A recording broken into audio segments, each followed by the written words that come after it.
Service and Soradona for blessing us with your experiences and story, no? Actually, ganda nga ng story. Sobrang yung timing, parang yun yung pinaka-highlight sa akin. The timing and the provision, no? Ang Diyos kapag talagang ordained na ng Panginoon ang mga mangyayari. Meron ko dito kanina maganda yun, wait lang. Ito ko lang na. Ito po yung question. Ayan lang po yung verse. Pero may question kayo, pwede kayo magsalatan.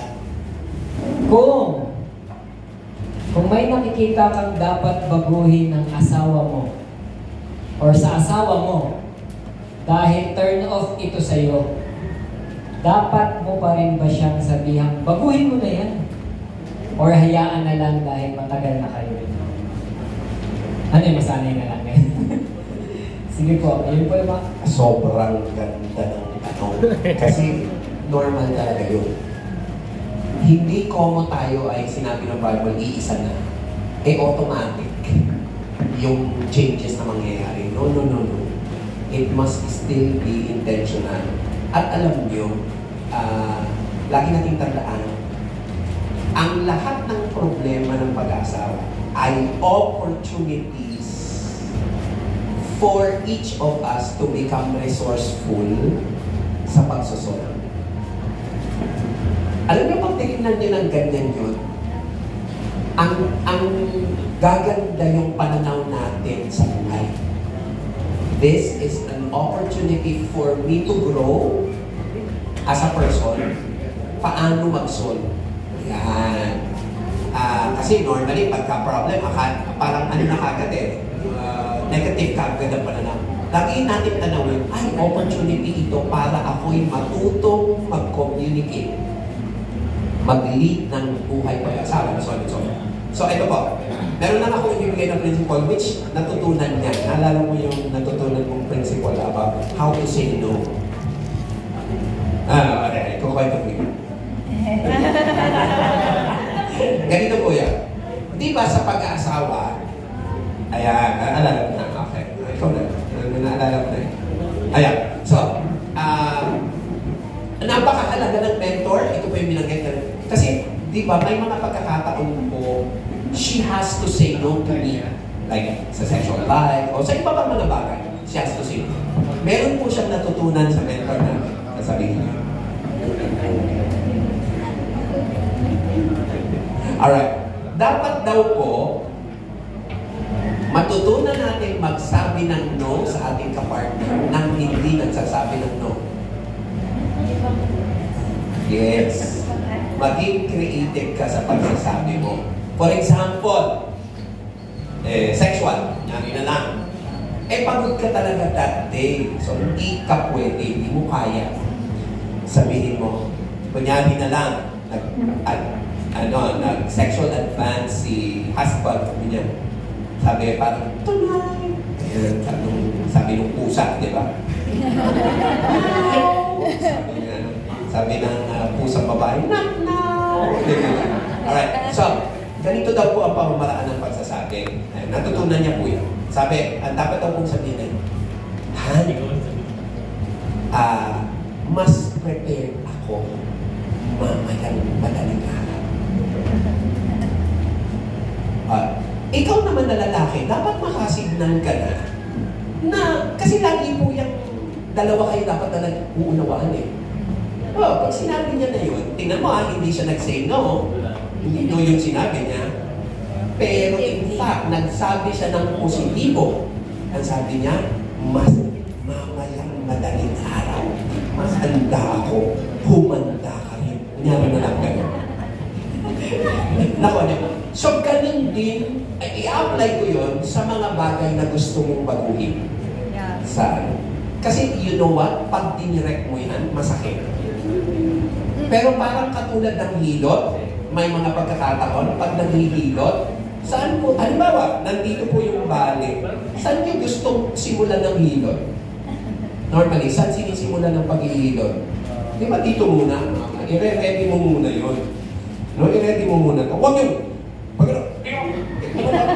Masakit, diba? O, ganun din sa relationships. Normally kasi dinidirect natin Ano bang dinidirect mo kagad? Oo. Ilutin mo naman muna ng kaunti dito. I-ready mo yung pagkakataon. Yeah. And always say it with respect. Both sides, no? Always say it with respect. And say it positively, no? So, sabi ko nga sa inyo, napakaganda ng question na yun kasi hindi po yun mauubos hanggang sa tumatanda po tayo. Meron at merong kailangan detalles sa pag-aasawa. Halimbawa, one time, kasi nga po siya ay 10 years older than me, panganay, dominante, and so on. Na hindi ko po makakalimutan, ituturo ko po yun sa kanya. Kasi napapansin ko po, siguro, hindi niya intention eh. Pero yun po kasi yung normal na lumalabas. So sabi ko sa kanya, sabi ko, Han,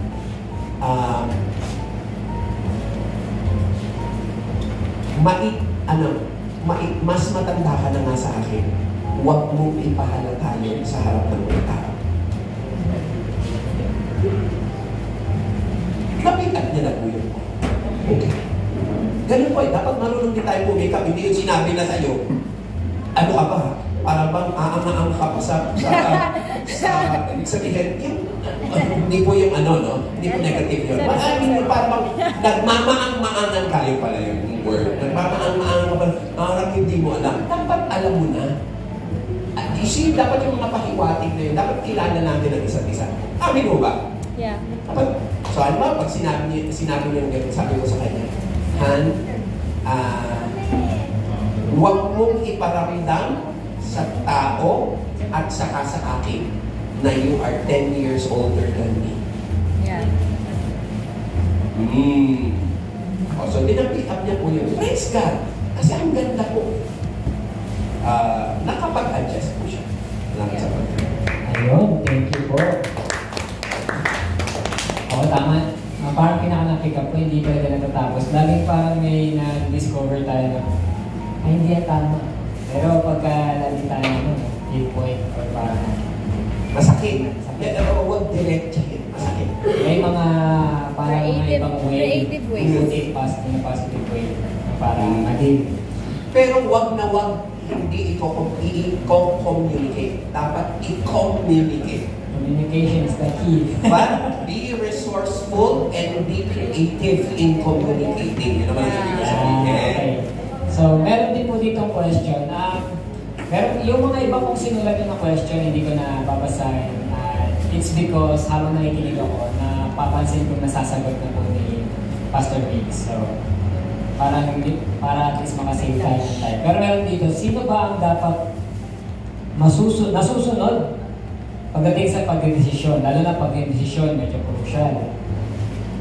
Paano maiiwasan yung, ano to, tentasyon? Tentasyon ba ito? Sino ba sulat? Magkaiba yata ito. Baka yun puntahan sa una lang po. Sino daw dapat ba talaga ang dapat na nasusunod sa pagdating sa pagde-decide? Yan, napakaganda po. Meron din po kami ituturo sa inyong creative way. Pero meron pa po, number one muna, punta doon sa creative way. Number one muna, kadalasan po sa amin, at ito ang dapat maging prinsipyo din siguro, no, ng bawat isa. Never namin itinanong kung sino ang dapat nasusunod. Because, alam na namin dalawa na may kanya-kanya kaming talino sa iba't ibang mga bagay. So therefore, kung siya ang malakas sa area na yon, kung strength na yung area na yon, eh bakit pa ako makikialam? Yeah. Diba? O di, you know, ako, I humbly submit and I humbly say, you do it. I mean, So, everybody up. Everybody up. Kasi po na. Ito yan po, examples. Mas magaling si lalaki sa finances. Yeah. So, pagdating po ba sa finances, siya ang final say? It doesn't have to be the final say. But because, katulad halimbawa sa aming dalawa, in fact, di na nga namin alam kung sino yung nagpa-final say. Because, you know, it's natural for us to respect each other's ideas. At yun yung ituturo ko. Ang tawag doon, sa book ni Stephen Covey, The 7 Habits of Highly Effective People, ang ang tawag doon ay synergy. Synergy. Anong ibig sabihin? Ganito po yan. Sa Magic Chess. Ang ibig sabihin ng synergy, 1 plus 1 equals more than 2. Anong ibig sabihin? May idea siya, may idea ako. Pag pinagsama namin, may lalabas na isa pang mas magandang idea. So, ilan na yung ideas?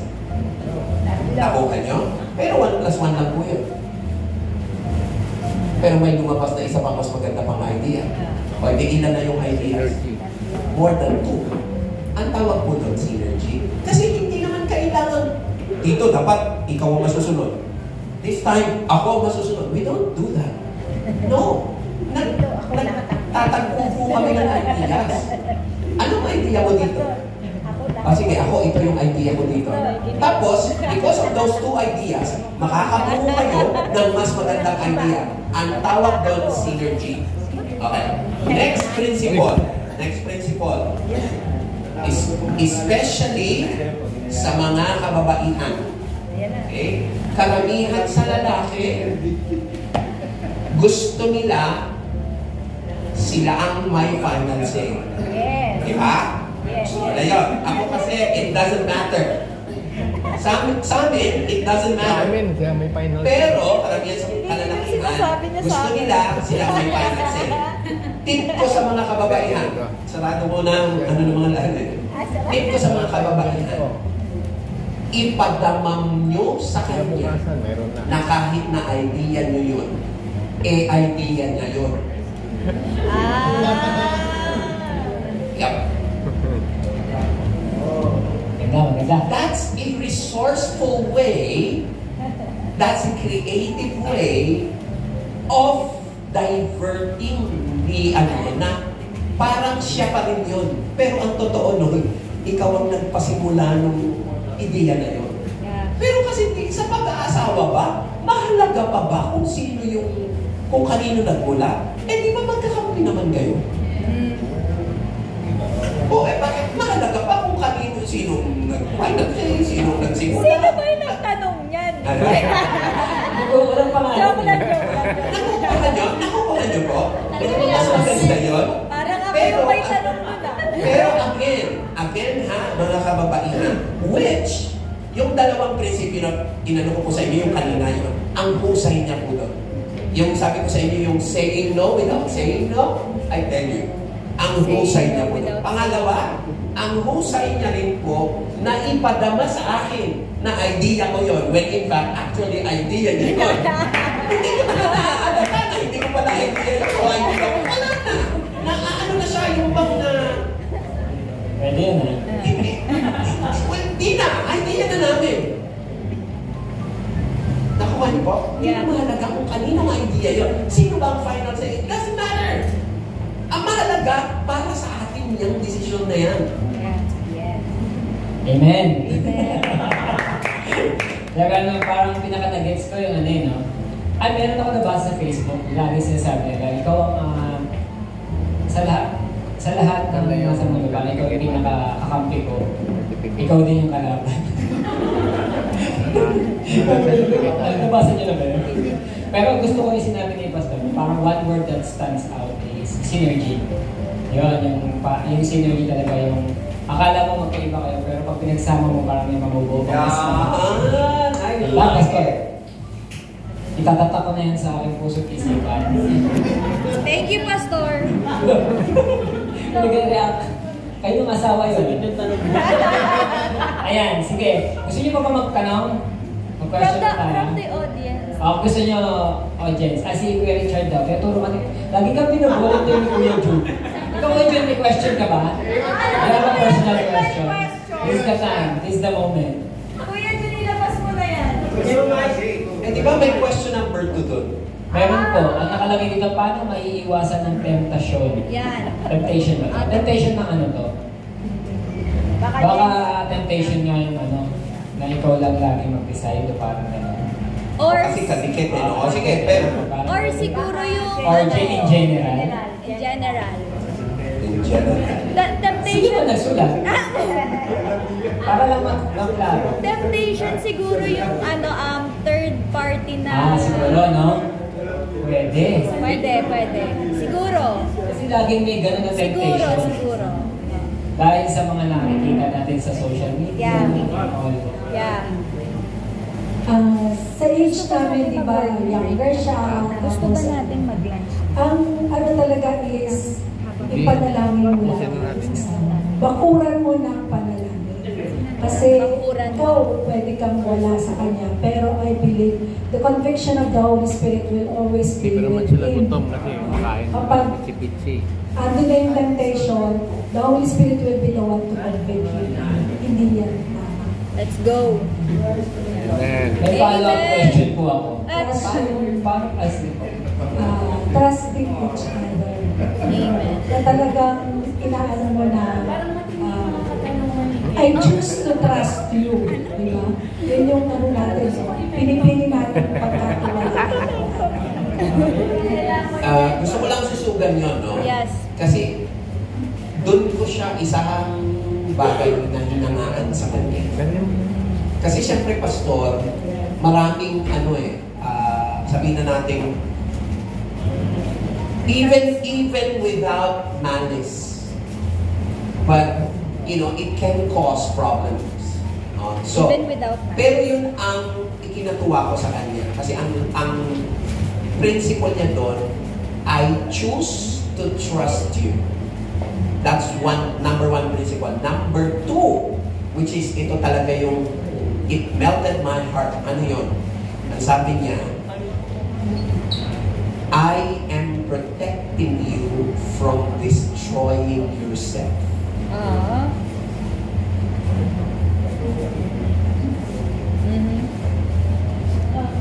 Ang ibig sabihin din nun ay yung conviction na binigay sa akin ng Lord. Binigay ako ng Lord sa iyo para ingatan ka sa COVID mo. Yeah. Binigay ako ng Lord sa iyo para ingatan ka sa COVID mo. Kaya hindi kalaban, kakampi. Amen. Kaya po, tingin niyo po yung mga asawa niyo, yan ay kakampi. Kakampi po yan. Hindi ka camping. Alam niyo po pag nag-aaway din kami ng mga asawa ko. Hindi ka camping. Ito yung reason na lagi ko nilalagay sa isip. Pag nagpapayaw. Dito ka laban. Kakampi. At saka, hindi lang yun, no? You are on the same boat. Do not break the boat. So, huwag kayo mismo ang sumira ng boat. Kasi pareho kayo nandun. Mas lumog. Diba? So, yun ang isang bagay, no? Pero dadagdagan ko yung sinabi niya. I really like it kasi yung principle niya na yun, yung dalawa. Yung choose to trust. Sabi ko sa inyo, So, kulang she oras natin eh. chooses to trust me. Pero sinasabi niya rin pag may nararamdaman siyang something. Which, nakakatulong sa akin yun para maging maingat din ako. Ito, wala na. Kasi nararamdaman ng babae yun, di ba? So, praise God. Praise God. May naramdaman siya, may sinabi siya. So, yun din naman. So, nagiging conscious na rin ako at that point, no? Pangatlong principle para doon sa temptation. Do not trust yourself Yeah. in that area. I tell you. In fact, kahit na gaano ka ka-spiritual, the devil is so deceiving. Na yung pag sinabi mo ng okay lang to, I tell you, yan na ang pinaka ano agad ni Satan, okay lang pala sa'yo, sige. Yun. So, I tell you, it's never easy, but it's possible. Yung mga practical, kagaya ng motor, nagmamotor siya.